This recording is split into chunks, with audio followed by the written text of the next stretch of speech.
Hello, dear friends. How are you? I welcome you all to my Institute English Cosmos. I am Dr. Mukesh Parik. Now, tomorrow you have your exam. Uh, पता नहीं पर मैं शांति से बैठ नहीं पाया. मुझे लगा कि मैं और कुछ वीडियो बनाता हूँ ताकि हो सकता है कोई स्टूडेंट आज रात को भी देखे तो उसे कुछ क्वेश्चंस कल मिल जाएं. So I have been present in front of you with complete British literature marathon. इसमें लगभग हम सारी एजेस को कवर कर लेते हैं एक बार और देखते हैं कि उनकी मेन चीज़ें आप पॉइंट बनाते जाना. और जो लोग फर्स्ट टाइम मेरा वीडियो देख रहे हैं प्लीज़ इसको सब्सक्राइब करें, चैनल को लाइक करें वीडियो को और इसको पूरा देखें क्योंकि बीच बीच में मैं बहुत इंपॉर्टेंट क्वेश्चंस भी डिस्कस करूंगा. और अपार्ट फ्रॉम दैट आप लोगों को अगर किसी को पीडीएफ चाहिए कि भाई ये जो आप स्टडी मटेरियल है इसको हमें सब मतलब प्रोवाइड कर दो तो यूट्यूब पे कहीं भी मेरा नंबर मिल जाएगा आप लोगों को. मुझे आप व्हाट्सएप कर दें और मैं वो उसी स्टूडेंट को जो मुझे मैसेज करेगा आई सप्लाई विद दैट और provide you with that particular PDF. अब देखते हैं कि सबसे इंपॉर्टेंट है पहली एज हमारी जिसको हम बोलते हैं एंग्लो सेक्सन लिटरेचर. तो एंग्लो सेक्सन लिटरेचर में इसकी डेट सबसे पहले हमें पता होनी चाहिए. 450 से लेकर के 1066 तक ये एज मानी जाती है. और एंग्लो सेक्सन पीरियड जो होता है वो एंगल्स, सेक्शंस और जूट्स, ये ट्राइब्स थी एक तरह से, या इनको आप अटैकर्स मान लो, इनके इन इंग्लैंड आने के बाद से ये स्टार्ट होती है and ends with the Norman conquest. Norman का मतलब यहाँ पे नॉर्मंडी से है, मतलब कि फ्रांस का जो एरिया जहां से राजा आकर के और उसने अटैक किया था उसको और इंग्लैंड को जीत लिया था तो उसको हम इंग्लिश में बोलते हैं नॉर्मन कॉन्क्वेस्ट ऑफ 1066. तो आप अंदाजा लगा सकते हो कि 450 से लेकर के और 1066 तक का जो period that is called Anglo section. ठीक है, इसको ओल्ड इंग्लिश पीरियड भी बोलते हैं. अब इसमें ओल्ड इंग्लिश यूज की जाती थी जो आज की इंग्लिश से काफी डिफरेंट है. And you can find certain words of old English till today in this language. उसको भी लेकर के कोई ना कोई क्वेश्चन ये लोग कई बार पूछ लेते हैं. So we see that certain words are there in the Chaucer's language, in Chaucer's language, Canterbury Tales and all. ठीक है, मैंने ये लाइन जानबूझ करके बेओवुल्फ की ओपनिंग लाइन दी है. माइट भी ये लोग आपसे पूछ सकते हैं. बेओवुल्फ जो है ओल्ड लिटरेचर का या ओल्ड इंग्लिश लिटरेचर का सबसे फेमस वर्क है. व्हाट वी गार्डना इन गियार्डन. आप इसको ध्यान से पढ़िए और ये पहली लाइन है. बेओवुल्फ द ग्रेटेस्ट एपिक उस एज का लिखा गया था एंग्लो सेक्सन एज में. Beowulf is the most important work of Anglo Saxon literature. इसमें 3-4 चीजें इंपॉर्टेंट है. फर्स्ट ऑफ ऑल कि ये एनोनिमस ऑथर की लिखी हुई है. ये स्कैंडिनेवियन जो स्कैंडिनेविया वर्ड है, आपने सुना होगा, कंट्री का नाम है. तो स्कैंडिनेविया के ज्योग्राफी के बारे में बात करता है. तो ऐसा माना जाता है कि इंग्लैंड पहले स्कैंडिनेविया को भी अपना पार्ट मानता था. जैसे हड़प्पा का जो एरिया है, मोहनजोदाड़ो का जो एरिया है वो आज पाकिस्तान में, लेकिन हम मानते हैं कि वो इंडिया का ही हिस्सा था पहले. ऐसे मानते क्या थे, वो थाई. तो इसका अनोनिमस का मतलब है इसके ऑथर का पता नहीं है. इसकी 3182 लाइंस है. इसका हीरो बेओवुल्फ है. इसमें एक मॉन्स्टर आता है जिसका नाम ग्रैंडल है और ग्रैंडल की मदर है और एक ड्रैगन है. तो ये आपको मालूम होना चाहिए. इसके main characters combines pagan and Christian element. Pagan का मतलब क्या होता है, क्योंकि आपको मालूम होना चाहिए कि 525 में कैंटरबरी नाम की जगह पर क्रिश्चियनिटी अराइव्ड इन इंग्लैंड. तो क्रिश्चियन लोगों ने धीरे धीरे वहां के पैगन, पैगन का मतलब होता है हम लोगों की तरह, हिंदुओं की तरह जो लोग नेचर को पूजते हैं, उन लोगों को धीरे धीरे कन्वर्ट करना स्टार्ट किया. उसकी भी अपनी एक हिस्ट्री है कि हाउ दे गॉट कन्वर्टेड. तो अब एक राजा आप सर्च कर लेना, एक बार क्वेश्चन आया था उस पे कि which was the first pagan king who converted into Christianity, ऐसे करके एक क्वेश्चन आता है. और ऐसे भी आता है कि who was the last king. ये आपका एक होमवर्क है, आप इसको अपने कॉपी में लिख लो कि सर ने लेक्चर देते वक्त ये पहला क्वेश्चन हमसे पूछा. तो पैगन एलिमेंट और क्रिश्चियन एलिमेंट होते हैं. अब पैगन एलिमेंट में आपको पता है देवी देवताओं की बात होती है, नेचुरल पावर्स की बातें होती हैं. और क्रिश्चियन एलिमेंट के अंदर 7 डेडली सिंस की बात होगी, बाइबल के 10 कमांडमेंट्स की बात होगी, है कि नहीं, और मोनोथीज्म की बात होगी क्योंकि एक ही गॉड है उनका. तो आप समझ सकते हो कि what are these two elements. फिर उसके अंदर नेट में ज्यादातर इस एपिक को लेकर के क्वेश्चन पूछते हैं. अब उसके बाद 4 मेजर मैन्यूस्क्रिप्ट्स लिखी गई हैं एंग्लो सेक्सन की जो आज हमें ब्रिटिश लाइब्रेरीज में मिलती हैं. उनके नाम आप ध्यान से देखिए. जिन स्टूडेंट्स ने रेगुलर कोचिंग ली है यहाँ से ऑफलाइन ऑनलाइन, उनको मालूम है कि जो नोट्स मैंने प्रोवाइड किए हैं जो ऑल ओवर इंडिया जाते हैं, आपने देखा होगा कि उसमें भी हमने इसकी डिटेल दे रखी है. तो जूनियस मैन्यूस्क्रिप्ट की बिब्लिकल पोएम्स हैं. एग्जेटर बुक्स के अंदर the wanderer and seafarer, ये एंग्लो सेक्सन की मेजर पोएम्स मानी जाती हैं. वर्चुअली बुक के अंदर ड्रीम ऑफ द रूड है। ड्रीम ऑफ द रूड के ऊपर बार बार क्वेश्चन आ रहा है, आप इसको लिख सकते हैं। रूड का मतलब है यहाँ पे क्रॉस, ठीक है, और यहाँ पे पर्सोनिफिकेशन करके और उस क्रॉस को, जो क्रॉस समझते हो ना आप लोग, ये जो होली क्रॉस बनाते हैं, लकड़ी का बना हुआ है वो क्रॉस, और उसको ड्रीम आता है, और किस तरह से वो क्रिश्चियन एलिमेंट है वो वर्चुअली बुक का। ये मैन्यूस्क्रिप्ट है, ये लाइब्रेरी में पाई जाती है। और नॉवल कॉडेक्स, कॉडेक्स का मतलब होता है बुक, इसमें बेवुल्फ पाया जाता है। तो ये दो क्वेश्चन बहुत इंपॉर्टेंट है। तीसरा क्वेश्चन है कि बिब्लिकल पोएम्स किस में पाई जाती है, वो जूनियस में पाई जाती है। अब नॉवल कॉडेक्स जो है वो एंग्लो सैक्सन एलिमेंट के लिए फेमस हो गया, तो आपको ये चार जो मैन्यूस्क्रिप्ट है इनका पता होना चाहिए। फिर किस तरह के क्वेश्चन आ रहे हैं कि विच मैन्यूस्क्रिप्ट कंटेन्स बेवुल्फ, तो नॉवल कॉडेक्स।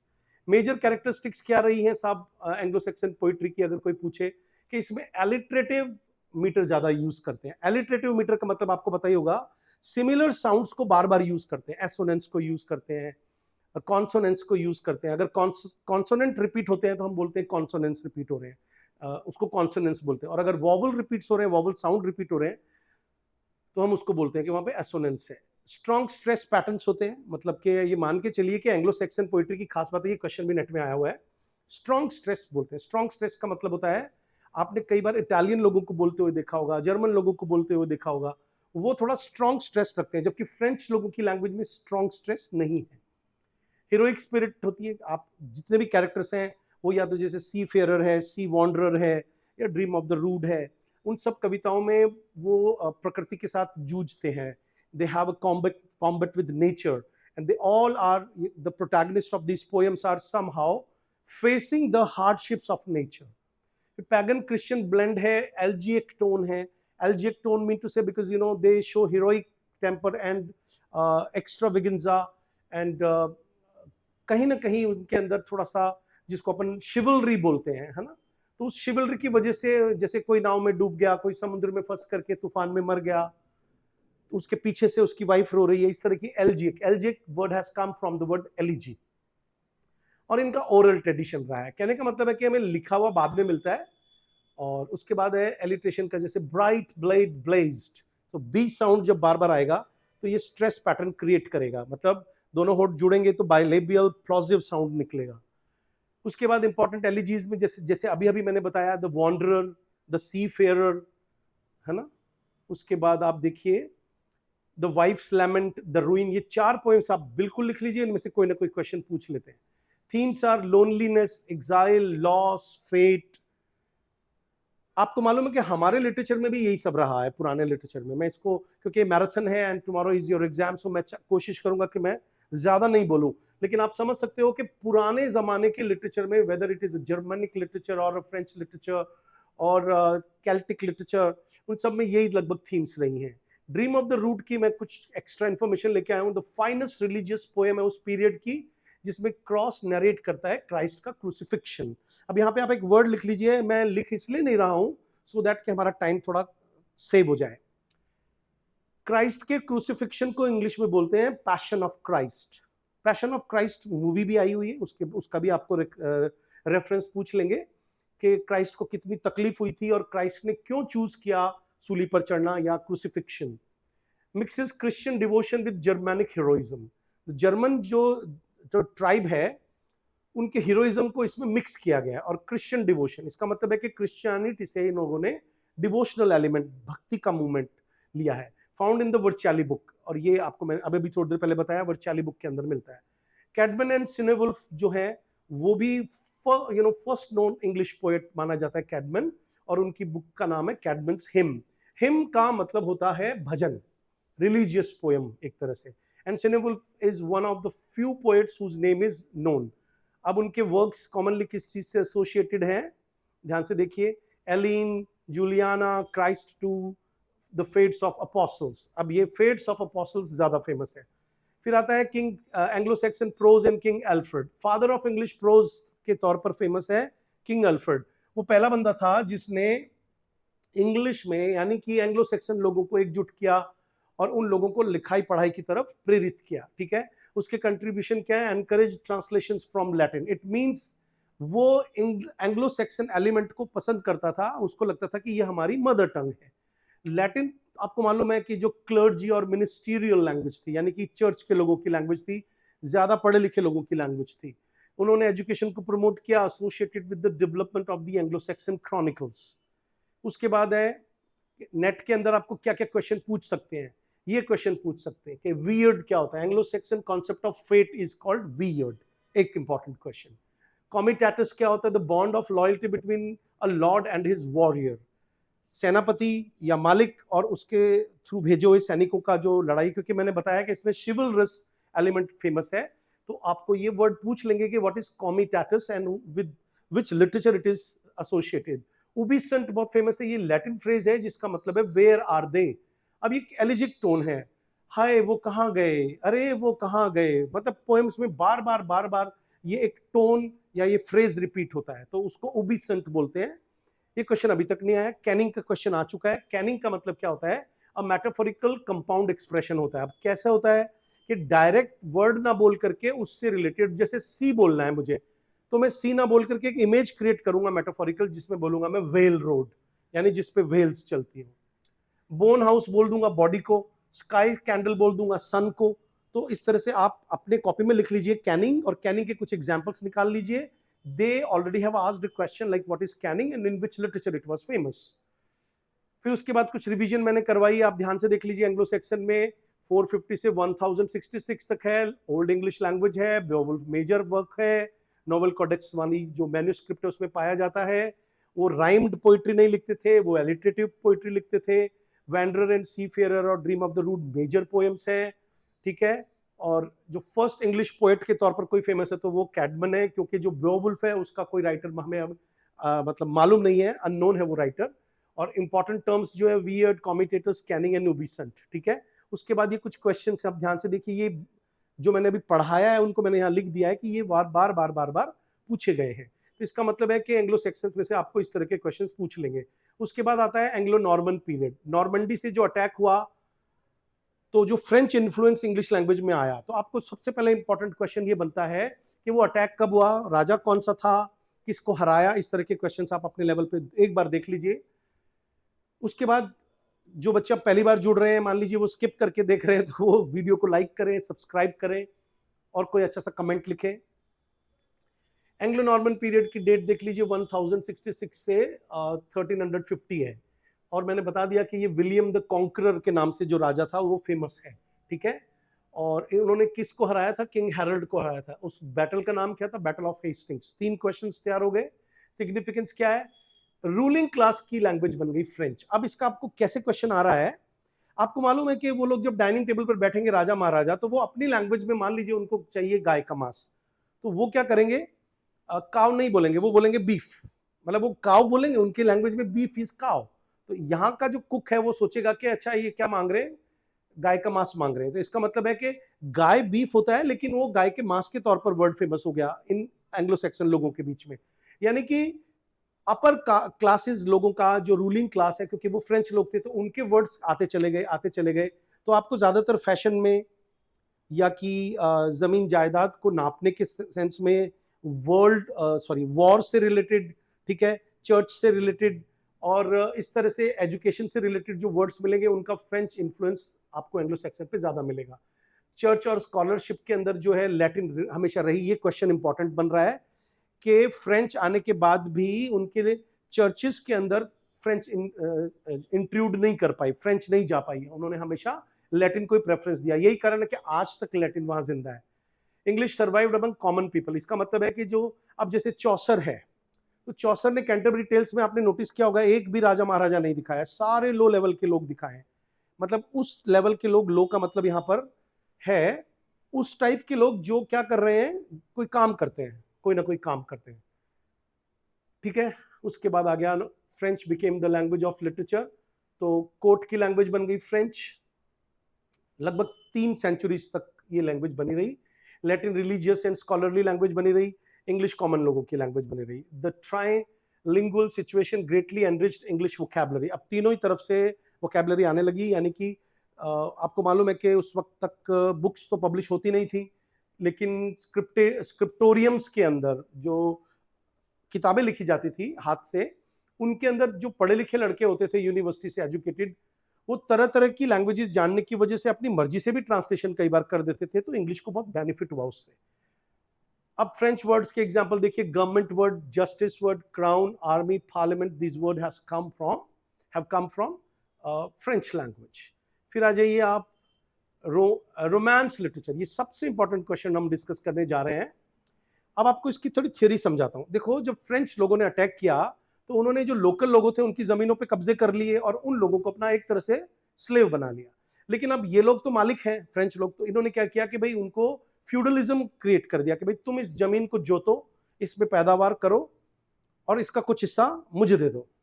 तो अब जो फ्रेंच मास्टर है वो तो फ्री हो गया ना, बिल्कुल।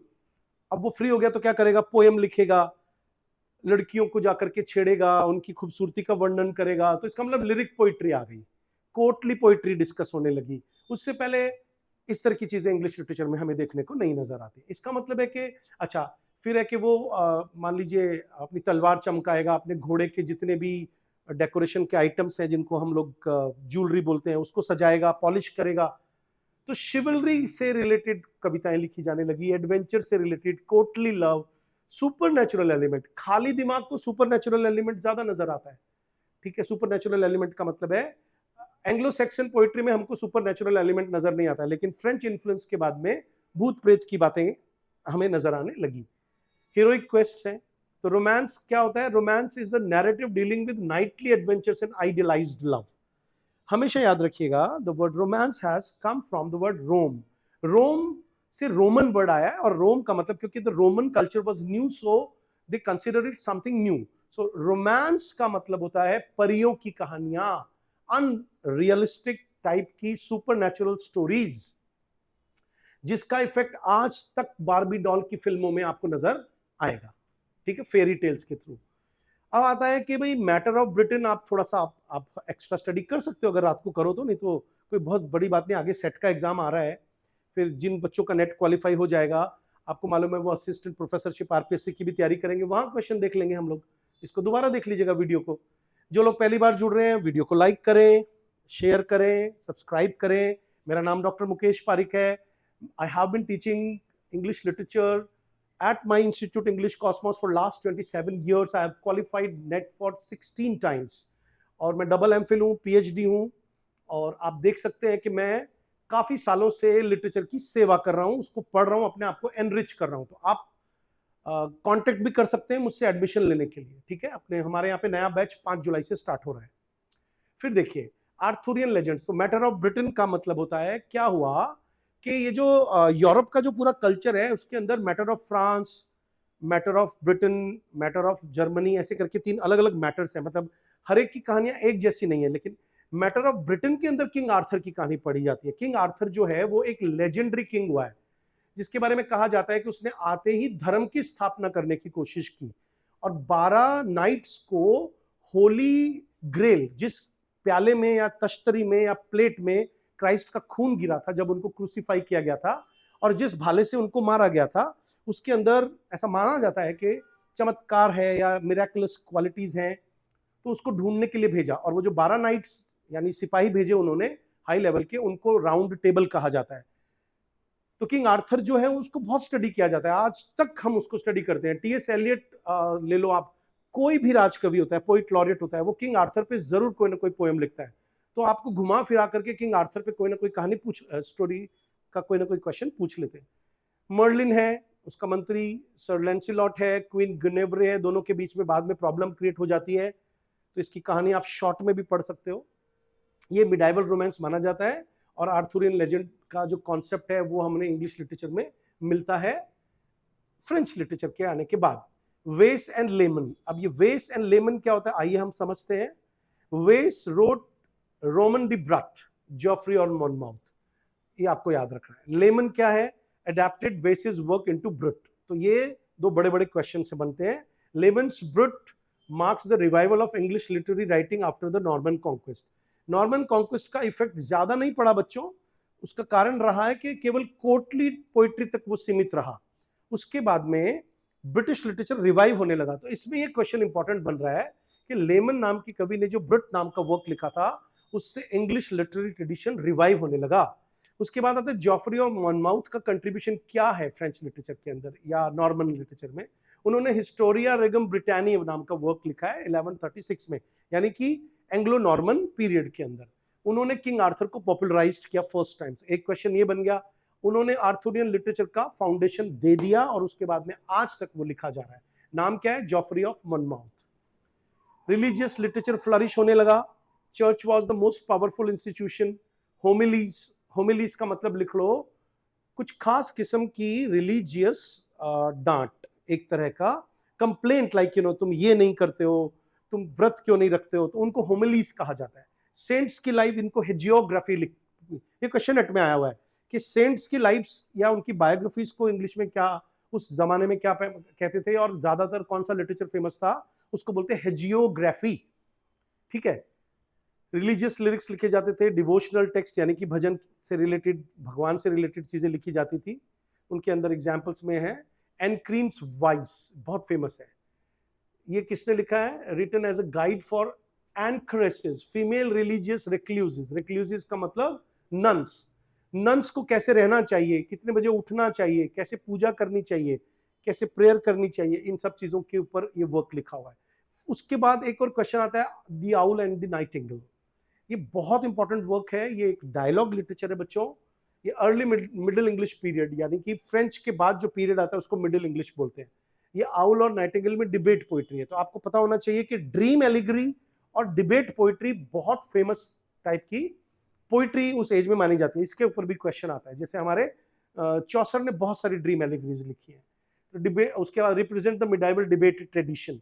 उसके बाद वो लोग कोई क्वेश्चन पूछ लेते हैं इससे रिलेटेड। कोर्टली लवर शिवलरी में मैंने अभी अभी आपको बताया कि नाइट्स ज्यादातर जो लवर का काम करते थे, लवर का रोल निभाते थे, वो करेज शो करते, करेज से लड़कियों को वो अट्रैक्ट करने की कोशिश करते। जैसे आपने देखा होगा कि ओथेलो के अंदर वो अपनी करेजियस कहानियां सुनाता है, तो डेस्डिमोना केवल सुनी नहीं, उसको देखा भी नहीं है और वो अट्रैक्ट हो जाती है। तो हम कह सकते हैं कि कोर्टली ट्रेडिशन या नाइटली ट्रेडिशन उसमें इन्वॉल्व है। Loyalty, honour, service. लॉयल्टी को लेकर के आपने देखा होगा कि ओथेलो के अंदर वो ट्रेजेडी हो जाती है ना। तो कोर्टली लव क्या होता है? Idealised love for noble lady. और ये क्योंकि नाइट होते थे तो वो अपने लेवल की लड़कियों को ही वू किया करते थे, प्रपोज किया करते थे। फिर है आपका these themes dominate Anglo-Norman romances. Chivalry is the central value of medieval romance literature. उसके बाद linguistic contribution, जैसे मैंने आपको बताया कि इस तरह के thousands of words entered into, जिनके पास नोट्स है मेरे, उनको मालूम है कि मैंने आपको लंबी लिस्ट दे रखी है और एक बार क्लास में भी डिस्कस किया था मैंने, आप उसको एक बार जरूर देख लीजिएगा।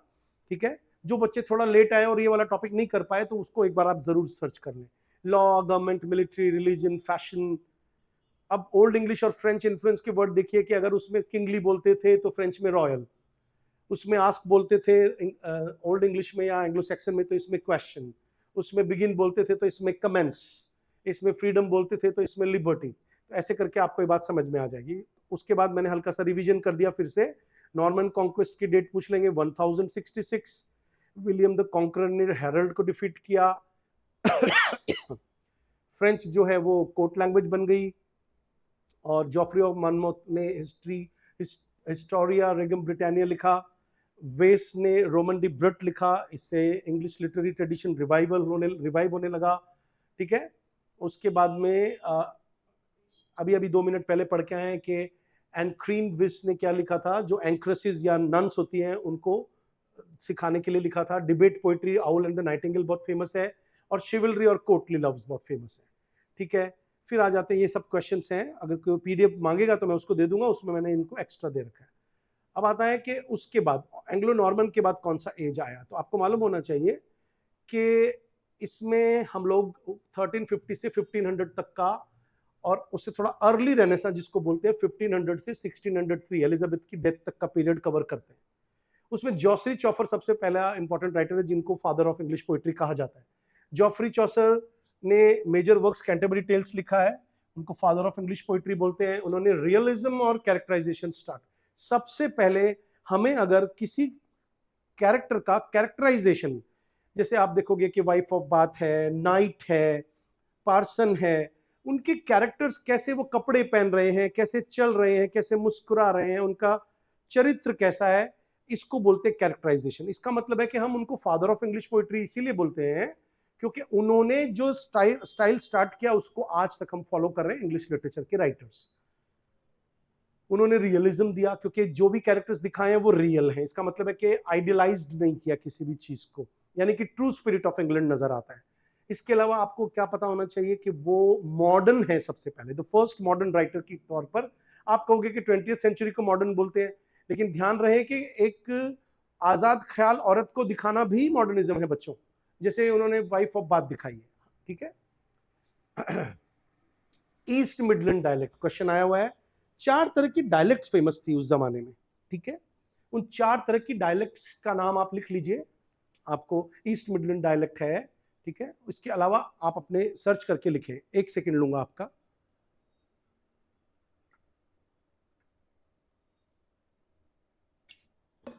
क्योंकि मैराथन चल रही है, मैं इसमें बंद नहीं कर सकता। आगे बढ़ते हैं। फिर आ गया जो स्टैंडर्ड इंग्लिश बन गई, तो कंट्रीब्यूशन हो गया ना फादर ऑफ इंग्लिश। क्या हुआ कि जिस एरिया में वो रहते थे वहां पे ईस्ट मिडलैंड नाम की डायलेक्ट बोली जाती थी। इंग्लैंड में 4 या 5 तरह की डायलेक्ट्स फेमस थी। अब क्योंकि इसी राइटर को बाकी लोगों ने फॉलो किया तो वो बाद में स्टैंडर्डाइज्ड लैंग्वेज बन गई। ठीक है, कैंटरबरी टेल्स है, तो pilgrimage from London to Canterbury. फिर pilgrim tales stories to pass time. उसमें मेजर कैरेक्टर्स तो बहुत सारे आपको पता है, अराउंड 30 कैरेक्टर्स हैं, लेकिन नाइट है, पार्टनर है, वाइफ ऑफ बाथ है, प्रायरस है, मिलर है। अब इनमें से कईयों के नाम पूछ लेते हैं वो आपको कि साहब, अब जैसे मैं आपको एक क्वेश्चन पूछता हूँ, आप सर्च करके और इसमें जरा कमेंट सेक्शन में लिखें कि वाइफ ऑफ बाथ का एग्जैक्ट नाम क्या था। ठीक है, फिर आप आगे बढ़ते हैं और देखते हैं कि उसके बाद जनरल प्रोलोग क्या होता है। जनरल प्रोलोग है कि उसने, आपने देखा होगा कि जॉफरी चौसर ने ऐसे प्लान किया कि भाई 30 कैरेक्टर्स मैं इमेजिन करूंगा, 30 characters of different social strata. वो लोग कैंटरबरी नाम की जगह पर जाएंगे। कैंटरबरी क्यों फेमस है, वहां पे किसकी श्राइन यानी मंदिर है, कौन सा जो बड़ा एक संत था जो वहां पे शहीद कर दिया गया था किस राजा के द्वारा, जैसे टॉमस बैके का नाम सुना होगा। ठीक है, कब ये घटना घटी, और वो जो संत बना आदमी वो किस तरह का संत है, क्योंकि इंग्लिश लिटरेचर में या इंग्लिश कल्चर में every saint is you know presiding saint for some particular cure. जैसे ये बीमारी को ठीक करने वाले थे, तो ज्यादातर कॉमन लोग बीमारियों को लेकर के वहां जाते थे कि भाई हमारी ये फलानी बीमारी दूर हो जाए। और टैबर्ड नाम की इन पर वो रुक जाते थे, सराय यानी कि होटल में, और वहां से वो नाइट स्टे करते। और वहां पे जो उनका हैरी बेले नाम का एक मालिक है जो उस सराय को यानी उस होटल को चलाता है, उसने कहा कि अपन टाइम पास करने के लिए क्या करेंगे, एक आदमी 2 कहानी तो जाते वक्त सुनाएगा, 2 कहानी आते वक्त सुनाएगा, तो एक आदमी 4 कहानी सुनाएगा। तो 120 स्टोरीज उन्होंने प्लान कर ली। लेकिन कहते हैं कि चौसर जो है वो 24 कहानियां ही पूरी कर पाए, 2 और लिखी थी वो इनकम्प्लीट थी, तो कुल 26 कहानियां लिख पाए।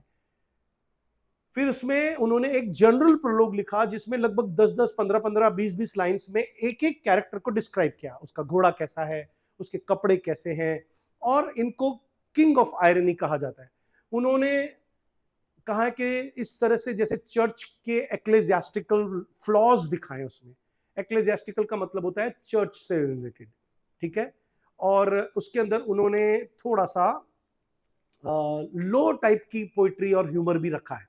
ठीक है, और इसी वजह से आपको मालूम होना चाहिए कि मैथ्यू आर्नल्ड जिन्होंने स्टडी ऑफ पोइट्री लिखा था, उन्होंने चौसर को कहा था कि भाई वो हाई सीरियस की कैटेगरी में नहीं आता है।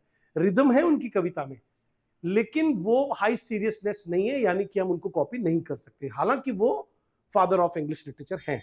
समझ रहे हो?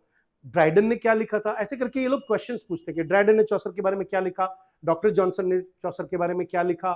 ठीक है, फिर आता है कि विलियम लैंगलैंड एंड पायर्स प्लोमन। अभी आपको मैंने एक वीडियो बनाया था इसके ऊपर।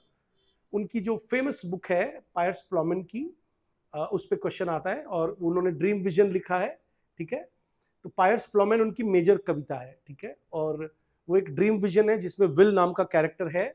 इसके 3 और 4 मैन्युस्क्रिप्ट पाए जाते हैं, और उसमें वो उन्होंने पर्सोनिफिकेशन किया है बहुत सारी चीज़ों का, यानी कि जितने भी सोशल इविल्स हैं, जैसे हम देखते हैं कि जो मेजर इल्स है क्रिश्चियनिटी में, उनको पर्सोनिफाई किया है।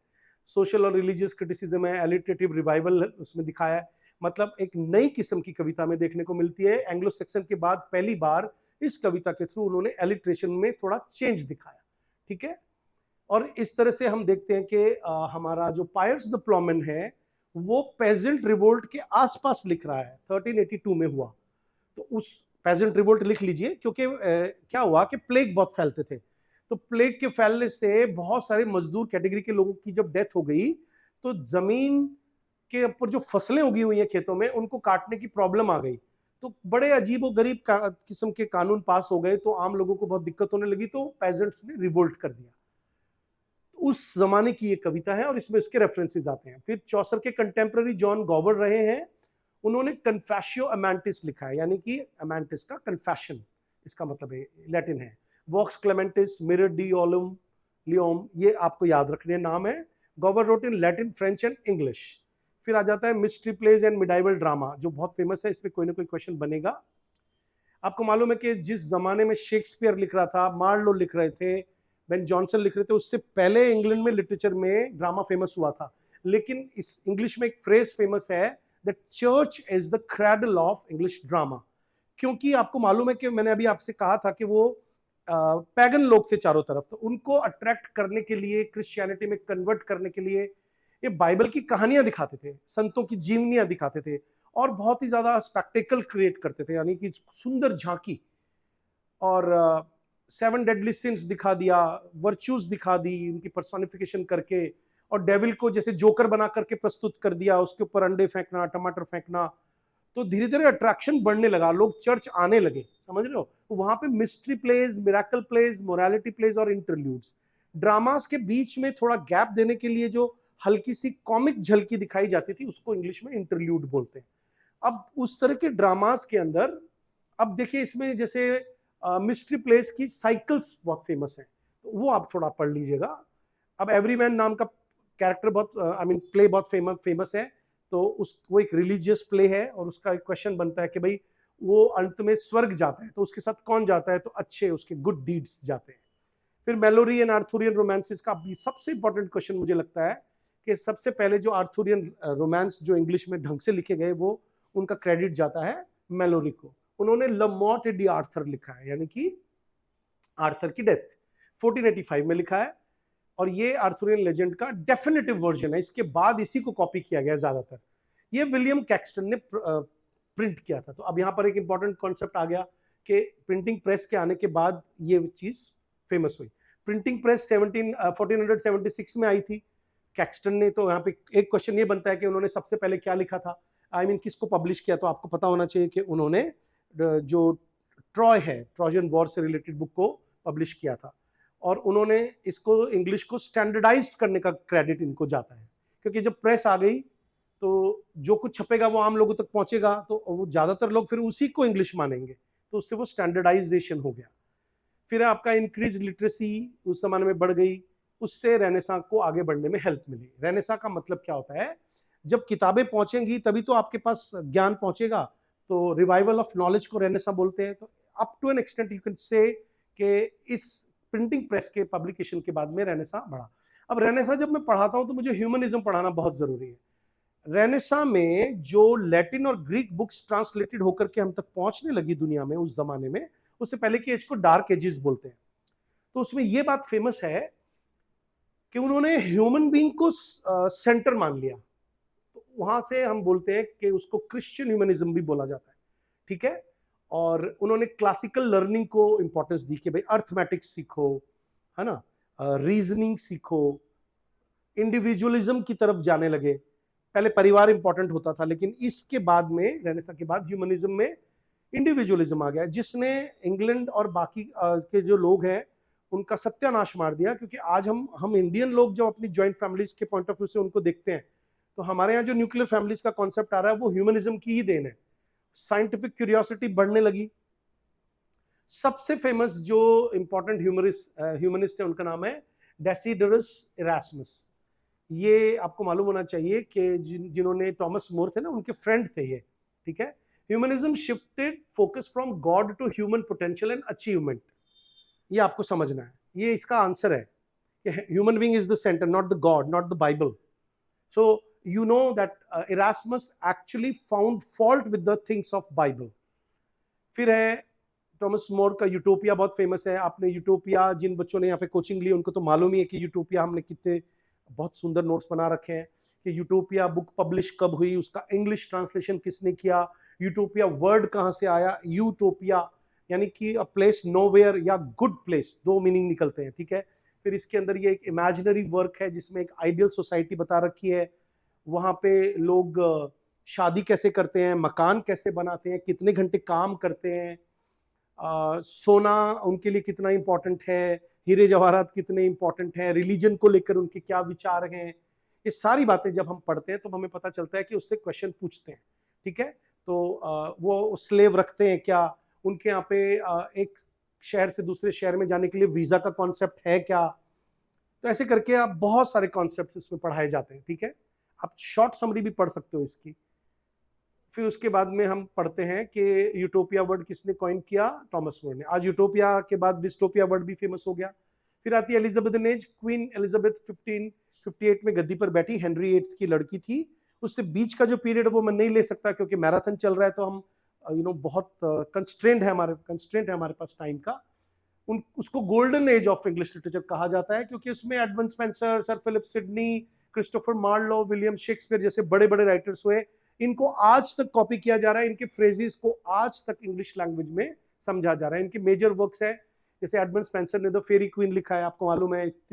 इसकी 6 बुक्स पब्लिश हुई थी 3 अलग अलग डेट्स पे, और जो 7th बुक कंप्लीट नहीं हो पाई थी उसको म्यूटेबिलिटी कैंटोस बोलते हैं. ठीक है. किसको डेडिकेट किए ये आपको पता होना चाहिए, और डेडिकेटरी लेटर किसको लिखा था वो भी आपको मालूम होना चाहिए. एस्ट्रोफिल एंड स्टेला का मीनिंग पूछ लेते हैं, कितनी पोएम्स हैं, कितनी सोनेट्स हैं, ये पूछ लेते हैं. डॉक्टर फॉस्टस है. अब ये फॉस्ट लेजेंड की ओर इशारा करता है कि एक आदमी रेनेसा के इफेक्ट में आकर के किस तरह से अपनी सोल को सेटन को बेच देता है, मेफिस्टोफेलिस को बेच देता है, और चाहता क्या है बदले में, ऐशो आराम, दुनिया की सैर. हैमलेट है द मोस्ट फेमस प्ले जिसके ऊपर सबसे ज्यादा क्रिटिसिज्म लिखा गया है. क्रिटिसिज्म इन द सेंस कि उसके ऊपर बहुत ज्यादा रिसर्च पेपर्स लिखे गए हैं कि उसको हम समझने की कोशिश करते हैं वो रेनेसा का एग्जैक्ट मटेरियल माना जाता है. फिर इसके बाद कुछ इंपॉर्टेंट चीज़ें जो हमने अभी अभी पढ़ी है, मैंने उनको थोड़ा सा समराइज कर दिया है. ठीक है. फिर आते हैं आगे कि उसके बाद PDF मांग लोगे तो आपको ये सब मिल जाएगा. फिर है age of Shakespeare. Elizabethan age को भी कहते हैं, उसको एज ऑफ शेक्सपियर भी बोल देते हैं. फिर है रेनेसांस, स्पिरिट एंड ह्यूमनिज्म, थोड़ी देर पहले मैंने समझाया. क्लासिकल लर्निंग की स्पिरिट जग गई, क्यूरियोसिटी जग गई, ह्यूमनिज्म आ गया, इंडिविजुअलिज्म आ गया, सेक्युलर आउटलुक आ गया. क्योंकि रिलीजन में जब कमियां होने लगती है, अब जैसे राम मंदिर में चोरी हुई तो आपने देखा है ना, वहां पे चढ़ावे की कमी हो गई, लोगों का जाना भी थोड़ा कम हो गया. एक आदमी को मैंने कहते हुए सुना था रील में कि जो राम अपना चढ़ावा ही नहीं बचा पाए वो हमें क्या बचाएंगे. तो इस तरह की बातें सुनकर हमारे जैसे जो भगवान के परम भक्त हैं उनके ऊपर भी कई बार एक क्वेश्चन मार्क लग जाता है. तो ऑब्वियसली जब चारों तरफ से लिटरेचर ऐसा लिखा जा रहा है तो सेक्युलर आउटलुक हो गया. मतलब they started considering that world is not revolving around God, there can be other things also. Here, secular does not mean that you are paying attention to all the religions. Why? Because there was no transportation of different kinds of religion. They did not know about much about different religions. तो secular का मतलब इतना ही होता है that you just go and come out of your own religion. फिर है उनका human being पे सेंटर बढ़ गया, कहने का मतलब है. एलिजाबेथन ड्रामा में सबसे पहले क्या हुआ, पब्लिक थिएटर्स खुलने लगे साहब, ब्लैंक वर्स पे काम होने लगा. ठीक है. ब्लैंक वर्स को आयम्बिक पेंटामीटर भी बोलते हैं. पावरफुल कैरेक्टराइजेशन हुआ. जैसे मार्लो है तो मार्लो के बारे में कहा जाता है कि उन्होंने माइटी लाइंस लिखी हैं. आपको मालूम होना चाहिए कि बेन जॉनसन जिन्होंने कॉमेडी ऑफ ह्यूमर्स दिया है, जब 1623 में फर्स्ट फोलियो शेक्सपियर का आने लगा तो कुछ लोगों ने उनको कॉन्टेक्ट किया कि आप एक कंट्रीब्यूटरी पोएम लिखें. तो उन्होंने शेक्सपियर की एक पोएम लिखी है. उस पोएम में उन्होंने शेक्सपियर की तारीफ करते करते अचानक से मार्लो के बारे में लिखा है दैट उसने माइटी लाइंस यूज किए हैं. और माइटी लाइंस का क्वेश्चन नेट में आ चुका है. वो ब्लैंक वर्स को ही कहा जाता है, क्योंकि ऐसा कहा जाता है blank verse was not introduced by him but actually he perfected the blank verse. ठीक है. Blank verse is considered to be the nearest metre to English language, ये आपको पता होना चाहिए। और कैरेक्टराइजेशन बहुत पावरफुल हो गया। ऐसा कहा जाता है कि स्टेज पर जब कैरेक्टर आते, देखिए लूज कैरेक्टराइजेशन और स्ट्रॉन्ग कैरेक्टराइजेशन क्या होता है मैं आपको समझाता हूं। कि आपने कोई ड्रामा देखा या फिल्म देखी और वो कैरेक्टर की बात, उसके कपड़े, उसके नैन नक्श आपके दिमाग से ना निकले, तो क्योंकि you are living in an age where films are there, so you are looking at the concrete shape of the whole character. Just imagine that you have read something और रीडिंग के बाद भी कैरेक्टर दिमाग से नहीं निकल रहा है। जैसे चौसर, जैसे शेक्सपियर की रोमियो एंड जूलियट में जो नर्स का कैरेक्टर है वो दिमाग से नहीं निकलता, डेस्डिमोना का कैरेक्टर दिमाग से नहीं निकलता।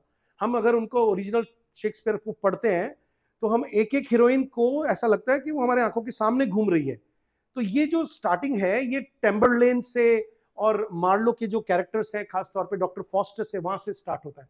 इसीलिए कहा जाता है कि पावरफुल कैरेक्टराइजेशन के लिए कौन सी एज फेमस है, that is this one, tragic heroes. अब ट्रेजिक हीरोज दो तरह के होते हैं, आप अपनी कॉपी में भी लिख सकते हो। देखो, एक होता है क्रिश्चियन ट्रेजिक हीरो, एक होता है Greek tragic hero. Greek tragic hero होता है जब हम इडिपस जैसा प्ले पढ़ते हैं, सोफोक्लिस का लिखा हुआ, वहां पे उसकी ट्रेजेडी क्या है कि gods have already fixed things in his life which he can not escape, है ना, that is inevitable for him. जैसे इडिपस है, जब वो पैदा होता है तो उसके माँ बाप के सामने एक भविष्यवाणी होती है, आकाशवाणी जिसको बोलते हैं, कि साहब ये लड़का अपने फादर को मार करके अपनी माँ से शादी करेगा, तो वो उसको बाहर छुड़वा देते हैं।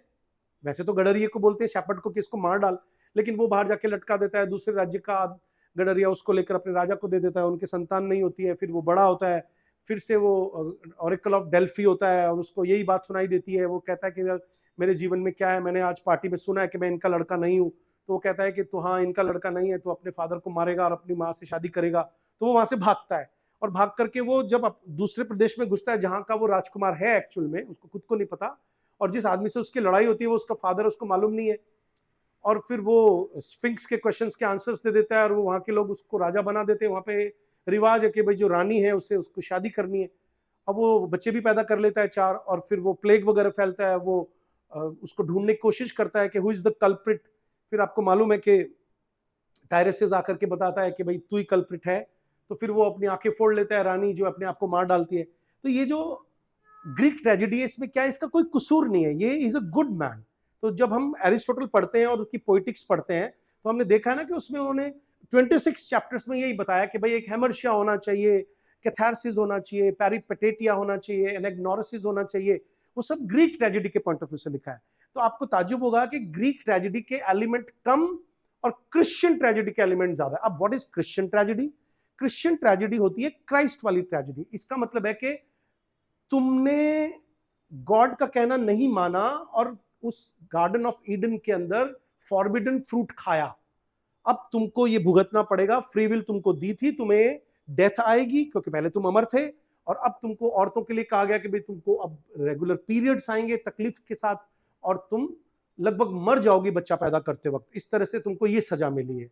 और आदमी जो एडम है वो उसके साथ बाहर निकलता है और उनसे हमेशा के लिए पैराडाइज छिन जाता है। अब पहले डेथ नहीं थी, अब वो मॉर्टल हो गए। अब इसका मतलब है कि ये क्रिश्चियन ट्रेजेडी। अब हम देखते हैं कि शेक्सपियर के जो ड्रामाज हैं उसके अंदर हमें क्या नजर आता है। शेक्सपियर के ड्रामाज में हमें नजर आता है कि वो क्रिश्चियन ट्रेजेडीज ज्यादा लिखता है। ठीक है, बीच बीच में थोड़ा सा ग्रीक एलिमेंट आ जाता है। फिर उसमें आ गया, काफी हद तक मेरी बात आपको समझ में आ गई होगी, मैं थोड़ा लंबा फटाफट बोल गया। ग्लोब थिएटर है। अब देखो ग्लोब थिएटर पे क्या क्या क्वेश्चन आए। कौन सा ड्रामा सबसे पहले स्टार्ट किया गया, कौन से ड्रामा को परफॉर्म करते वक्त उसके अंदर आग लग गई, हेनरी VIII के वक्त आग लग गई थी, क्यों लग गई थी ये पूछ लेते हैं। क्योंकि हेनरी VIII को दिखा रहे हैं तो राजा जो गद्दी पर बैठा है उसको खुश करने के लिए, क्योंकि उसके खानदान का आदमी है ये, तो सब तोपों की सलामी दी गई तो वो आग लग गई चिंगारी से। फिर उसके बाद में वो रिवाइव कब हुआ, उसके बाद उसमें पहला ड्रामा कौन सा परफॉर्म हुआ, क्या आज ग्लोब थिएटर है, ग्लोब थिएटर के अंदर कितने हिस्से होते थे, भूत प्रेत आते थे तो कहां से दिखाए जाते थे। तो ये आपको इसलिए मालूम होना चाहिए because they have already asked questions regarding that, कि अगर किसी को दिखाना है उनको कि भाई वो आदमी जेल में है, तो ग्लोब थिएटर में क्या होता था, एक खास खिड़की बना देते थे वो, और वो 3 मंजिला होता था। आपको मालूम होना चाहिए कि एक तो स्टेज दिखाई जाती है, स्टेज के अंदर बाजा बजाने वाले कहाँ बैठते थे, भूत प्रेत के लिए नीचे से एक फट्टा सरकता था और वहां से आते थे, क्योंकि उनके यहाँ पे जो वर्ल्ड का व्यू है कॉस्मोस का वो ये है कि साहब अंडरवर्ल्ड नीचे है, तो अंडरवर्ल्ड से निकल करके भूत आएगा। परी दिखानी है तो वो झूले से उतरती थी, क्योंकि वो जो उनका हेवन है वो ऊपर है कि नहीं। इसका मतलब है कि ग्लोब थिएटर बहुत इंपॉर्टेंट है, वहां से क्वेश्चंस बन रहे हैं। उसके बाद रोज थिएटर आया, अच्छा ग्लोब थिएटर किसने बनाया, सबसे पहला थिएटर बनाने वाले का नाम, इस तरह के क्वेश्चंस भी वो लोग पूछते हैं। ठीक है, स्वैन थिएटर है। ठीक है, उसके बाद ज्यादातर जो शेक्सपियर के प्लेज हैं वो कौन से थिएटर में खेले गए। ठीक है, विलियम शेक्सपियर के अंदर हमको मेनली ये ड्रामाज नजर आते हैं। इनकी मैंने जानबूझकर क्रोनोलॉजी नहीं लिखी है, क्रोनोलॉजी के क्वेश्चन पूछे जा रहे हैं। Hamlet, Macbeth, Othello, King Lear, और ये बार्ड ऑफ एवन के नाम से फेमस है। एवन नदी का नाम है, बार्ड का मतलब होता है कवियों का कवि, लिख लो आप, महाकवि जिसको अपन बोलते हैं। बार्ड ऑफ एवन जो वर्ड है वो बेन जॉनसन ने दिया है इनको, ये टाइटल उन्होंने दिया है। कौन सी पोएम में, 1623 के अंदर जो पहला फोलियो आया। फोलियो क्या होता है ये पता होना चाहिए।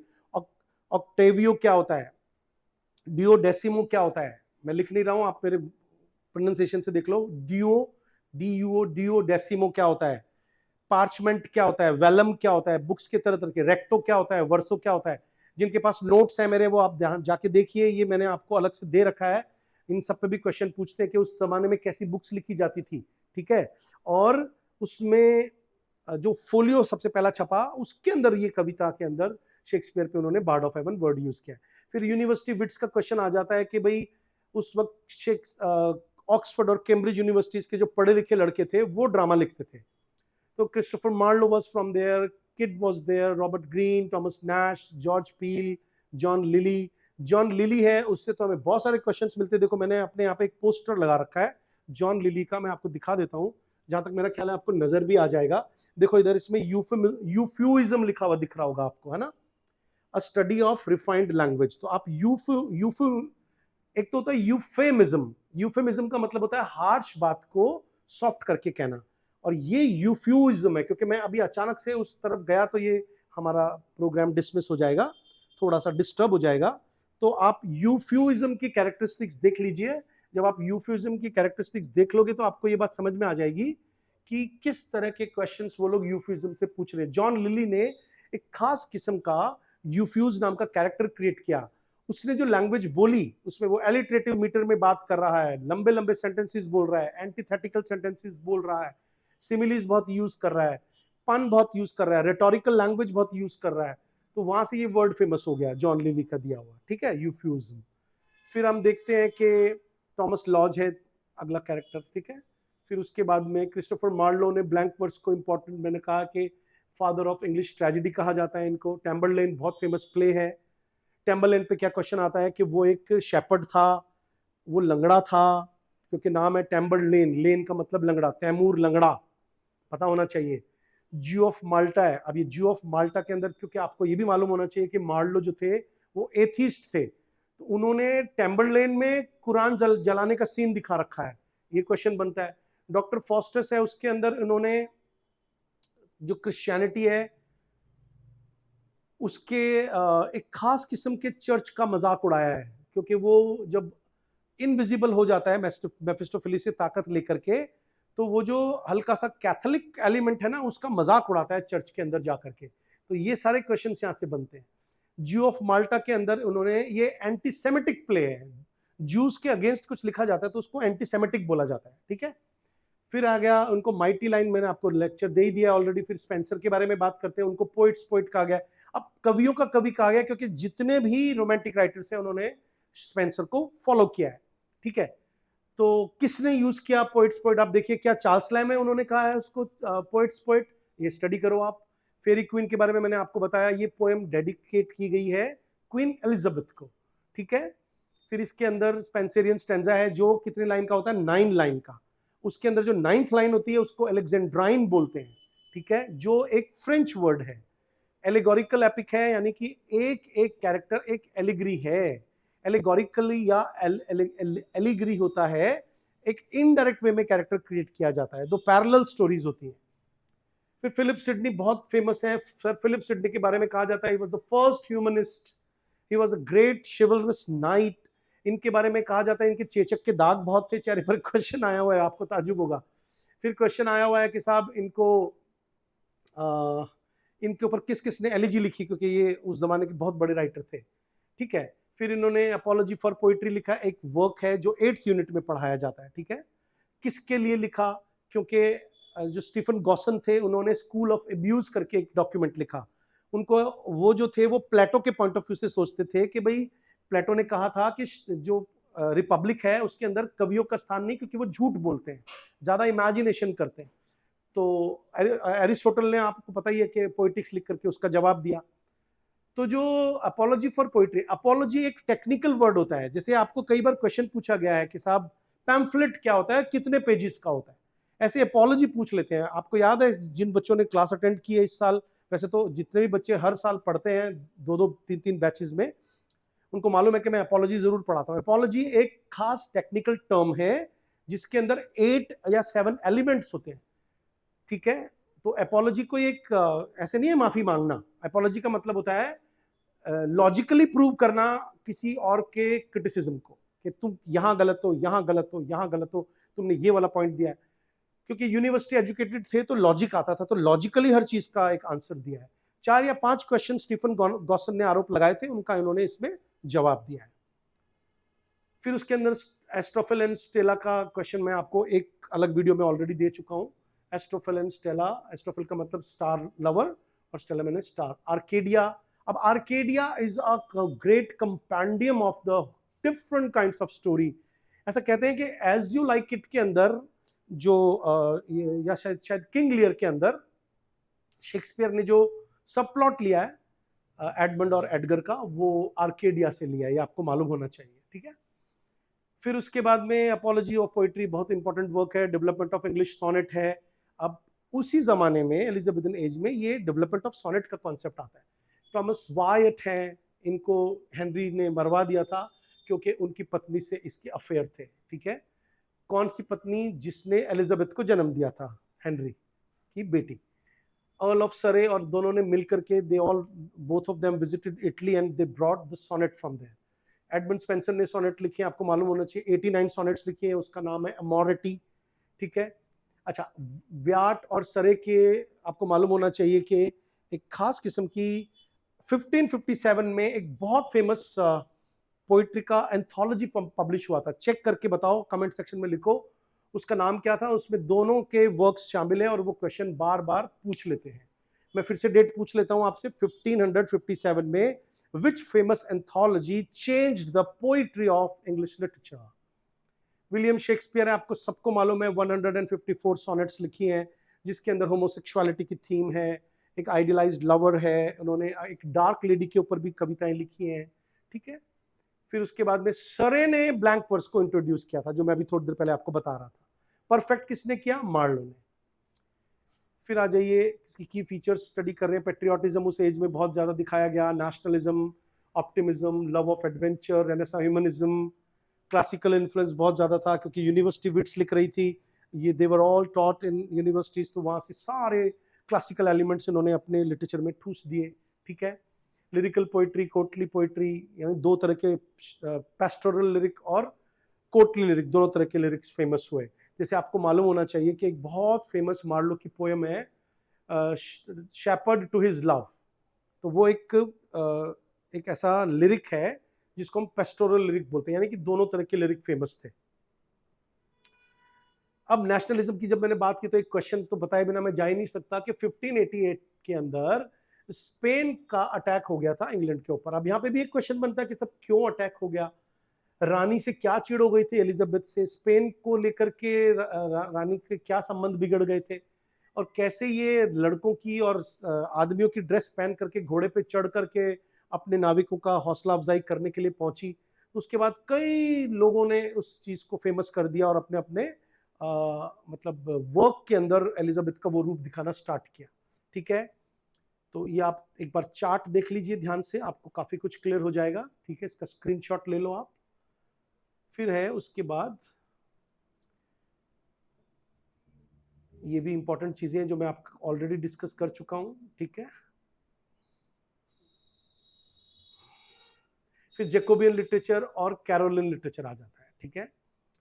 तो सबसे पहले आप देखिए कि मैं अगर आपसे कहूं कि भाई जैकोबियन एज क्या होती है, तो 1603 में जब एलिजाबेथ की डेथ हुई और उनका कोई लड़का नहीं था, तो उनके दूर के एक भांजे को स्कॉटलैंड से लाया गया, जहां पर उसका नाम था जेम्स सिक्स्थ।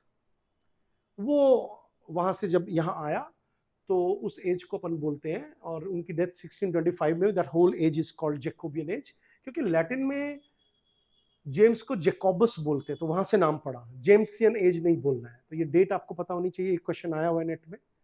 रेनेसा को कंटिन्यू करता है ये वाला एरिया। लिटरेचर थोड़ा डार्क हो गया, क्योंकि ये जो राजा है, ये राजा थोड़े से गरीब देश से आकर के अमीर देश का जब राजा बना, तो थोड़ा सा फ्री हो गया और पैसा बहुत खर्च करने लगा। जैसे कोटली मास्क ये लोग परफॉर्म करते थे, खूब पैसा उड़ाते, खूब डेकोरेशन करते। तो जो आसपास के दरबारी लोग हैं, कोटली जो लोग हैं कोर्ट के, उन्होंने उसको फॉलो करना शुरू किया, तो एक्स्ट्रा मैरिटल अफेयर और ये सब चीजें इंग्लैंड में नजर आने लगी। पैसिमिस्टिक हो गया लिटरेचर, ज्यादा इंटेलेक्चुअल देन द एलिजाबेथ, लेकिन थोड़ा सा इंटेलेक्चुअल भी हो गया, क्योंकि इस तरह की चीजें लिखने वाले थोड़ा सा फिलोसॉफिकल हो जाते हैं, ठीक है। तो Jacobean literature marks the transition from Elizabethan optimism to 17th century disillusionment, यानी कि गोल्डन एज खत्म हो रही है, ठीक है। फिर कैरोलिन एज क्यों बोलते हैं, क्योंकि जैकब के मरने के बाद में, उनका या जेम्स के मरने के बाद में 25 से लेकर 49 तक चार्ल्स उनके बेटे ने राज किया। उनको कैरोलस बोलते हैं, लैटिन में तो नाम पड़ गया कैरोलिन एज। उसमें कोर्टली लिटरेचर की ग्रोथ हुई, ठीक है। पॉलिटिकल एंड रिलीजियस कॉन्फ्लिक्ट बढ़ गए। क्यों बढ़ गए, आओ मैं समझाता हूं। क्या हुआ कि जब स्कॉटलैंड से जेम्स आए थे, तो वहां पे खास किस्म की बाइबल का ट्रांसलेशन पहुंच चुका था, और प्यूरिटनिज्म फैल गया था। प्यूरिटनिज्म का मतलब क्या होता है, द पीपल और the Protestant people, those who consider Calvin's theory, John Calvin ने जो बाइबल का ट्रांसलेशन किया था, उसमें उन्होंने एक खास चीज खोजी कि there are certain people among us, everybody will not go to heaven, only the chosen will go to heaven, and then there is a hope of going to heaven if you work hard, if you don't indulge in entertainment, if you don't follow king and do not bow in front of king, झुको नहीं राजा के सामने। तो इस तरह की कुछ बातें जब उन्होंने कह दी, तो राजा के खिलाफ हो गए लोग कि भाई हम तेरे को राजा नहीं मानते। अब राजा को क्या प्रॉब्लम है इसमें, क्योंकि जेम्स जो है वो एक राइटर भी था, उसने टोबैको के खिलाफ एक बुक लिखी है, उस पर क्वेश्चन आया हुआ है, और उन्होंने एक बुक और लिखी जिसमें उन्होंने अपने आप को डिवाइन माना। मैं आपको एक चीज सिखाता हूं, देखो देखो, मैकबेथ जब हम शेक्सपियर का पढ़ते हैं ना, तो उसमें एक सीन आता है कि स्कॉटलैंड से भाग करके वो जो राजा के लड़के पहुंचते हैं, तो उन्होंने इंग्लैंड के राजा को दिखाया है जो सबको टच कर रहा है, और लोग बीमार के बीमार लाइन लगा के खड़े हैं, यानी कि उसके अंदर दैवीय क्वालिटी है, टच, हीलिंग टच है। तो यह प्रूव हो जाता है, आपको मालूम होना चाहिए कि राजा में और इन, अच्छा, ज्यादातर दरबारी रिच थे और प्यूरिटन थे, तो वो एंटरटेनमेंट के खिलाफ हो गए। और राजा तो आपको पता है, ये जब इंग्लैंड का राजा बना तो और एंटरटेनमेंट करने लगा। तो ये जो दरबारी लोग थे, ये, अच्छा, ये इनके कर्जदार भी हो गए राजा, क्योंकि अपने शौक पूरे करने के लिए ये अपने कोटियर से पैसा लेते थे। तो धीरे धीरे धीरे धीरे इन्होंने क्या किया, कोटियर्स ने प्यूरिटनिज्म को जब लागू करना स्टार्ट किया, तो राजा को कर्ब करना, उसकी शक्तियों को कर्ब करना स्टार्ट किया, और उससे क्या हुआ कि एक खास किस्म का रिलीजियस कॉन्फ्लिक्ट फैल गया, पॉलिटिकल कॉन्फ्लिक्ट। और एक दिन तो 49 के अंदर नहीं, मतलब 1600 और 43 के अंदर राजा को, चार्ल्स फर्स्ट को मार दिया इन्होंने, बिहेड कर दिया। उसके बाद तो सिविल वॉर चली साहब बहुत दिनों तक। उसके बाद 49 में आकर के, और एक क्रॉमवेल नाम का आदमी जो प्यूरिटन था, उसने गद्दी संभाली। उसको फिर हम लोग इंटररेग्नम बोलते हैं, कॉमनवेल्थ पीरियड बोल देते हैं। 1660 तक वो चला। 59 में उसकी डेथ हो गई थी, उसका लड़का गद्दी पर बैठा, लेकिन वो 1 साल के बाद उतार दिया गया, और इन लोगों को अक्ल आ गई, और उन्होंने जो चार्ल्स फर्स्ट का लड़का था, चार्ल्स सेकंड, वो फ्रांस भाग गया था अपनी जान बचाकर, उसको वापस लेकर के आए, गद्दी पे बिठाया, और एक न्यू इरा स्टार्ट हुआ, ठीक है। तो वो सब हमें पढ़ना पड़ता है, ठीक है। तो जो कैरोलिन एज है, उसमें कोर्टली लिटरेचर फेमस हो गया। अब कोर्टली लिटरेचर क्यों फेमस हो गया, क्योंकि राजा थोड़ा सा लाइसेंशियस हो गया, लंपट हो गया। लंपट राजा सुना होगा आपने वर्ड, है ना, कौन सी फिल्म में आता है बताओ, भूल भुलैया में मतलब नाच गाना करना, शराब पीना, तो ज्यादातर कोर्टियर फिर लव की पोएम्स लिखने लगे, है ना, तो कोर्टली लिटरेचर फेमस हो गया।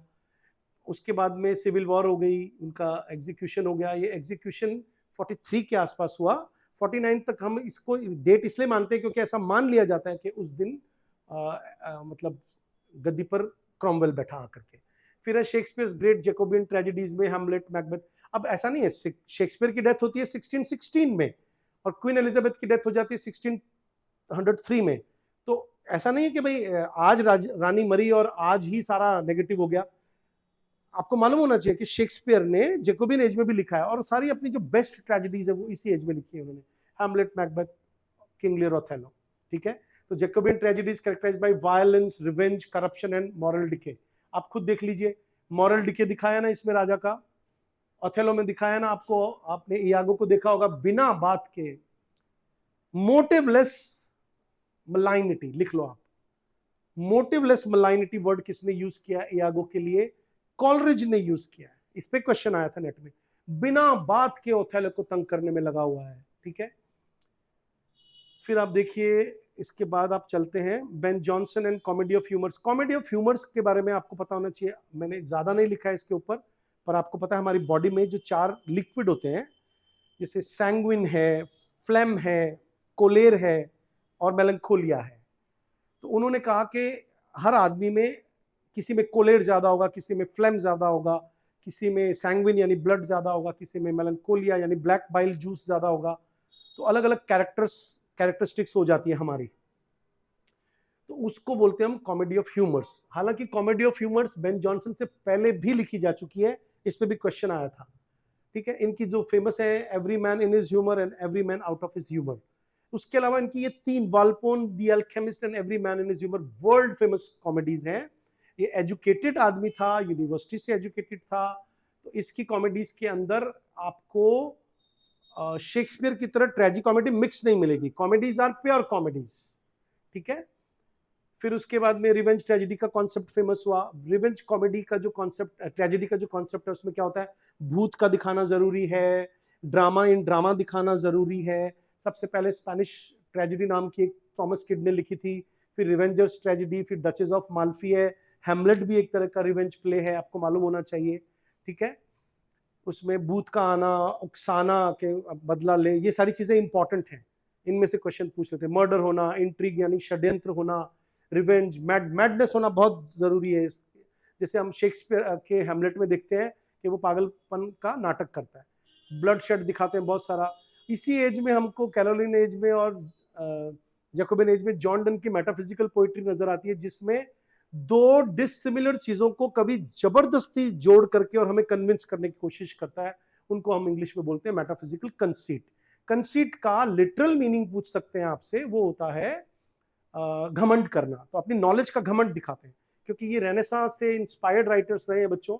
तो रेनेसांस से इंस्पायर्ड राइटर क्या करते हैं, उस जमाने की जितनी भी बुक्स उन्होंने पढ़ी हैं उनको हमारी अपनी कविताओं में लिख करके हमें इंप्रेस करते हैं। पैराडॉक्सेस बहुत यूज करते हैं, आर्ग्यूमेंटेटिव स्टाइल होता है, यानी कि आप कह सकते हो कोलोक्वल स्टाइल में कविताएं लिखते हैं, यानी बातचीत में, hold your tongue and let me love, इस तरह की कविताएं यहाँ से स्टार्ट होती है। जैसे कैननाइजेशन फेमस पोएम है, वैलेडिक्शन फॉरबिडिंग मॉर्निंग है, फ्ली है।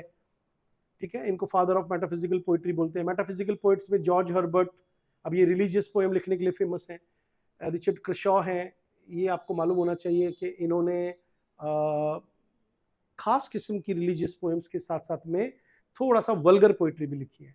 हेनरी वॉन बहुत फेमस है, हेनरी वॉन की पोएम रिट्रीट वर्ल्ड फेमस है। इस पोएम को लेकर के odd on the intimations of immortality नाम की पोएम वर्ड्सवर्थ ने लिखी थी। एंड्रयू मार्वल बहुत फेमस है। एंड्रयू मार्वल जो है वो आदमी जिसने जॉन मिल्टन की जान बचाने का काम किया, वो उनके रिश्तेदार भी लगते थे कुछ दूर के। ठीक है, और एंड्रयू मार्वल की वो famous to his coy mistress world famous है, गार्डन वर्ल्ड फेमस है, एपल्टन कार्ट बहुत फेमस है, अब्राहम कूली बहुत फेमस है। अब्राहम कूली के ऊपर जब 52 राइटर्स के ऊपर, पोइट्स के ऊपर Ben Jonson, doctor Johnson sorry, जब बुक लिख रहे थे, तो अब्राहम कूली की कविता के ऊपर कमेंट लिखते हुए तो उन्होंने जॉन डन के ऊपर लिखा था कि वो जो है मेटाफिजिकल राइटर है और वो डेरोगेटरी राइटर है। तो कूली उस वक्त ज्यादा फेमस था। ठीक है, फिर उसके बाद में ये तरह तरह के क्वेश्चंस है कि भाई मेटाफिजिकल पोइट्स सबसे पहले किसने। अब यहाँ पे एक बड़ा टफ क्वेश्चन बनता है, क्योंकि देखिए मेटाफिजिकल का मतलब क्या होता है। मेटाफिजिकल की ये डेफिनेशन कभी नहीं देनी है एग्जाम में अगर ऑप्शन में आ जाए away from physics, no. This word has been used in a very negative sense. First of all, Dryden wrote an essay. In that essay, he wrote that John Donne affects metaphysics. Affects का मतलब होता है show off करना, कि यार जैसे मान लीजिए मैं फिलोसफर नहीं हूं लेकिन मैं बड़ी बड़ी बात करूं फिलोसॉफिकल, तो कोई भी मुझे कहेगा कि यार फिलोसफी की डिग्री तो लेनी रखी है बेसिर पैर की, क्योंकि फिलोसफी ऐसे नहीं होती है। फिलोसफी के लिए आपके पास एक ट्रेनिंग होनी चाहिए, हर चीज के पीछे एक रीजन बताने का। अपनी मर्जी से आप गहरी गहरी बातें नहीं कर सकते तो जॉन क्या करता है, मर्जी से गहरी गहरी बातें करता है, तब ये कहा जाता है कि ही अफेक्ट मेटाफिजिक्स। उसके बाद डॉक्टर जॉनसन ने लिखा, वहां पे उन्होंने अलग डेफिनेशन दी है कि two heterogeneous ideas yoked together by force. कि एक आइडिया, जैसे प्रकार की दो सुइयां हैं, कंपास की जो दो नीडल्स हैं, उसको कभी जबरदस्ती प्रेमी प्रेमिका मान रहा है और इस तरह से, तो लेकिन जो नहीं है उसको भी जबरदस्ती मेटाफोरिकली आप ला रहे हो, तब हम मेटाफिजिकल बोलते हैं। तो मेटाफिजिकल का मतलब यहाँ पे वो नहीं है अवे फ्रॉम फिजिक्स, है ना। ये metaphysics is a branch of philosophy, and somebody one who is not a trained philosopher wants to show himself off and pass himself off as a philosopher, तब ये बोला जाता है, ठीक है। फिर आता है आपका फ्रांसिस बैकन, उस जमाने के बड़े राइटर हुए, कितनी बार एसेज लिखे, 3 बार वो पब्लिश हुए, उनकी डेट पूछ लेंगे, पहला एसे कौन सा था, कुल कितने एसेज हैं, एसेज के अलावा कौन कौन सी बुक्स लिखी हैं, उनकी आइडल्स की थ्योरी क्या है। याद आ रहा होगा जिनको मैंने लेक्चर दिया था कि भाई आइडल 4 आइडल्स हमने पढ़ी है, ठीक है। इसके अलावा कोई कोटेशन पूछ सकते हैं, ठीक है। तो ऑफ स्टडीज बहुत फेमस है, of truth, of marriage and single life, ये फेमस ऐसे हैं। अब इनके एफोरिस्टिक स्टाइल में लिखते हैं। एफोरिस्टिक का मतलब क्या होता है, पिथी, एपिग्रामेटिक, लेकॉनिक, शॉर्ट। कहां से इंस्पायर्ड है, मॉन्टेन से। मॉन्टेन जो फ्रेंच राइटर थे, उनसे इन्होंने इंस्पिरेशन ली थी, ठीक है। और डायडेक्टिक नेचर है, मतलब आप बाइबल को सबसे ज्यादा कोट किया अपने एसेस के अंदर, और प्रैक्टिकल विजडम की बात करते हैं, प्रैग्मेटिक बात करते हैं, और कोशिश करते हैं ये कि कुछ प्रीच कर दें लोगों को, है ना।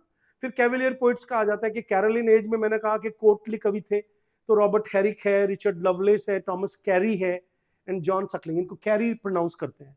उनकी पोएम्स में एलिगेंस था, लव पोइट्री बहुत ज्यादा थी, ठीक है, sexual poetry. Carpe diem, carpe diem का मतलब क्या होता है, live your life right now in the moment, seize the day. ये एक फिलॉसफी है जिसका मतलब होता है कि आप अगर जवानी है तो इसको यूज कर लो, ये बीत जाएगी। तो टू इज कॉय मिस्टर्स इसी कैटेगरी में आती है। राजा के प्रति काफी लॉयल ये लोग दिखाते थे अपने आप को, ठीक है। गैदर ये रोज buds while ye may, Robert Herrick की पोएम है। To the virgins to make much of time करके एक बहुत फेमस लाइन आती है, पोएम का नाम है। फिर उसके बाद जैकोबियन और कैरोलिन एज के जो लिटरेचर में pessimism, revenge tragedy, corruption, psychological complexity, metaphysical wit. Wit के ऊपर मैंने अलग से एक वीडियो बना रखा है। विट का मतलब होता है कि इन्वेंटिवनेस, एक ऑन द स्पॉट आपके अंदर लैंग्वेज को लेकर के और एक हाजिर जवाबी आती है, आप एक नई चीज लोगों के सामने लैंग्वेज के थ्रू रखते हैं, उसको विट बोलते हैं। कोर्टली रिफाइनमेंट है। अब कोर्टली रिफाइनमेंट जैसे यूफ्यूजम बताया, जॉन लिली ने स्टार्ट किया था, है ना। इसका मतलब क्या हुआ कि वो बहुत सोफिस्टिकेटेड स्टाइल में कविताएं लिखते थे, कैविलियर पोइट्री। पॉलिटिकल टेंशन हर कविता में नजर आती है, रिलीजियस कंट्रोवर्सीज नजर आती है, ठीक है। तो उसके बाद देखिए एलिजाबेथन मतलब ऑप्टिमिज्म है, जैकोबियन में डिसइल्यूजनमेंट है, कैरोलिन में courtly elegance plus political crisis है, ठीक है। फिर उसके बाद में ये टॉपिक्स ध्यान से देख लीजिए, इनके एज पे बार बार क्वेश्चन आ रहे हैं। Jacobean age 1603 to 1625, Caroline age 1625 से 1649, ठीक है। Father of English essay Francis Bacon, comedy of humours Ben Jonson. कौन से 4 ह्यूमर्स हैं मैंने अभी वीडियो में बोला है। Famous revenge tragedy duchess of Malfi है, हैमलेट है, और टॉमस किडकी द स्पेनिश ट्रेजेडी है। उसके कैरेक्टरिस्टिक्स पूछ लेते हैं। कैविलियर पोइट्स में रॉबर्ट हैरिक बहुत फेमस है क्योंकि उसमें कार्पे डियम की थ्योरी दी है। मेटाफिजिकल टर्म किसने कॉइन किया, सैमुअल जॉनसन ने। इसको इसलिए इंपॉर्टेंट माना जाएगा क्योंकि इससे पहले ड्राइडन आते हैं, लेकिन ड्राइडन ने ज्यादा लंबी लाइन नहीं लिखी है उनके ऊपर, ठीक है। और करप्शन एंड डिसइल्यूजनमेंट। और इसके अलावा जो मैंने लेक्चर दिया है उसको भी थोड़ा ध्यान से आपको सुन लेना चाहिए कि प्यूरिटनिज्म वाज ऑन इट्स राइज। तो प्यूरिटनिज्म क्या होता है ये क्वेश्चन पूछ लेंगे आपसे, ठीक है, क्योंकि अगली एज में जो बड़े राइटर हैं मिल्टन, वो प्यूरिटन थे, तो राजा के खिलाफ होते हैं ये लोग, ठीक है। फिर रेस्टोरेशन एज आ जाती है 1660, मैंने कहा कि जब वो राजा को वापस लाए 1660 में, 1660 में 1700 तक की एज को हम लोग क्या बोलते हैं, रेस्टोरेशन पीरियड। रेस्टोरेशन क्यों बोलते हैं, क्योंकि ओलिवर क्रॉमवेल की डेथ हो गई, उसका लड़का बैठा, फिर इसको हटा करके राजा को जब वापस लाए तो रिस्टोर्ड द मोनार्की, इस वजह से इसको ऐसा बोलते हैं। चार्ल्स सेकंड वो राजा था, रिटर्न ऑफ मोनार्की की वजह से रेस्टोरेशन बोलते हैं, और वो प्यूरिटन स्ट्रिक्टनेस के अगेंस्ट लिखते हैं। मतलब कि आप अंदाजा लगाइए कि जब प्यूरिटन लोग होते हैं सेलिब्रेशन नहीं करने देंगे, आप अंदाजा लगाइए बजरंग दल वाले चारों तरफ फैल जाएं तो ना तो किसी को वैलेंटाइन डे मनाने दें, है ना, बहन भाई भी गार्डन में नजर नहीं आ सकते, इस तरह की मॉरल स्ट्रिक्टनेस। आप क्रिसमस डे नहीं मना सकते, वहां पे जेल में डाल दिया जाता था क्रिसमस डे मनाने को लेकर के। तो जब वो इतनी सख्ती खत्म हुई तो उन्होंने बहुत वल्गर लिटरेचर लिखा, ये आपको पता होना चाहिए। तो वो सटायरिकल, वर्ल्डली, विटी लिटरेचर लिखने लगे। उसके बाद नियो क्लासिकल एज आती है। अब क्या होता है कि रेस्टोरेशन एज के अंदर कॉमेडी ज्यादा लिखी गई है और कुछ और वर्क्स भी लिखे गए, जैसे मिल्टन का पैराडाइज लॉस्ट है। न्यू क्लासिकल एज किसको बोलते हैं, 1660 से 1798 तक का जो पीरियड है, इसको हम बोलते हैं, इसी को न्यू क्लासिकल भी बोलते थे, क्योंकि थोड़ा थोड़ा क्लासिकल एलिमेंट लोगों को पसंद आने लगा, ठीक है। और उसके अंदर क्या है कि फिर प्री रोमांटिक एज भी हल्की सी आ जाती है, क्योंकि 1798 जो डेट है वहां से रोमांटिसिज्म स्टार्ट हो जाता है। लेकिन उससे पहले एज ऑफ सेंसिबिलिटी है, प्री रोमांटिक एज है, जिसको अपन ट्रांजिशन एज भी बोल देते हैं, जिसके अंदर आपने देखा होगा कि, मतलब मैं समझा रहा हूं कि कुछ बच्चों को कुछ चीजें रटी हुई हैं तो वो कैसे मेरी बात को समझेंगे। जैसे हम टॉमस ग्रे की elegy return in country churchyard लेते हैं, या हम जेम्स थॉमसन की सीजन्स लेते हैं, तो आपने देखा होगा कि वो क्लासिकल एपिथेट का बहुत यूज कर रहे हैं, मिल्टोनिक एपिथेट का, यानी कि नेचर की पोइट्री हल्की हल्की है लेकिन ट्रीटमेंट पूरा क्लासिकल है। इसीलिए मैं कह रहा हूं कि 1798 तक को हम extended period of new classical मान सकते हैं, जिसमें रेस्टोरेशन एज हो गया यहां तक, ऑगस्टन एज हो गया 45 तक 100%।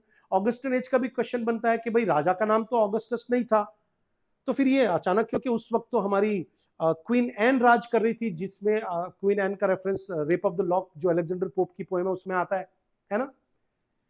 तो हमने देखा है कि ऑगस्टन एज क्यों पड़ा, क्योंकि देखो जब वर्जिल, ध्यान से सुनिएगा, वर्जिल, ओविड और जैसे वर्जिल ने क्या लिखा था, एनीड, ओविड ने क्या लिखा था, मेटामॉर्फोसिस, है ना। और एक और बुक है हॉरिस की, मेरे ख्याल से हॉरिस की पोएम का नाम मेरे दिमाग से निकल रहा है, आप में से किसी को याद आए तो मुझे बताना, आर्स पोइटिका, आई एम सॉरी। ये तीन हाई लेवल का लिटरेचर जिस एज में लिखा गया, उस वक्त किंग ऑगस्टस राज कर रहा था, आज से लगभग उस एज से लगभग 1300-1200 साल पहले। तो इन्होंने देखा कि अच्छा उसी टाइप के राइटर जैसे एडिसन है, अलेक्जेंडर पोप है ना, जॉनथन स्विफ्ट है, ये क्लासिकल टाइप की राइटिंग का मतलब जखीरा लेकर के आए। They came up with a compendium of literature which was so elegant, strewn around in their work were the phrases from classical literature. So they considered it like, we are living in an Augustan age, which is a beautiful phrase for classical element. Clear? तो as of sensibility का मतलब क्या हुआ, अचानक से human being के बारे में ये बात